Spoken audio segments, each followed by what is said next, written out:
জানো তো বন্ধুরা, রিসেন্টলি আমি শিফট করেছি বহরমপুরে আসার সময় আমি নিয়ে এসেছি আমার ছোটোবেলার বান্ধবীকে। ও বেশ কদিন আমাকে সকালবেলার ব্রেকফাস্ট, তারপর দুপুরের লাঞ্চগুলো রান্না করে দিচ্ছিল, কারণ আমাকে রেগুলারই বেরোতে হচ্ছিল। খুব হেল্প করেছে ও। আর করেছে, আমার পাশেই যা থাকে সে আমাকে প্রত্যেক দিনই লাঞ্চের কিছু না কিছু মেনু পাঠিয়েই দিয়েছে। তাই জন্য আমার রান্নার ঝামেলাটা একটু কম ছিল।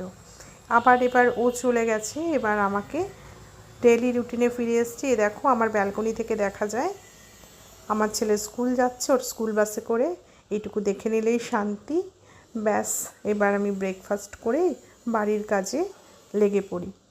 ব্রেকফাস্ট করে নিয়েই আমি ঘরগুলো গুছিয়ে নিই, যেহেতু সকালবেলা প্রচণ্ড কাজের চাপ থাকে। ও ছেলেকে রেডি করা, ওর টিফিন করে দেওয়া, ওর বই টই গুছিয়ে সমস্ত কিছু ওকে পাঠানো।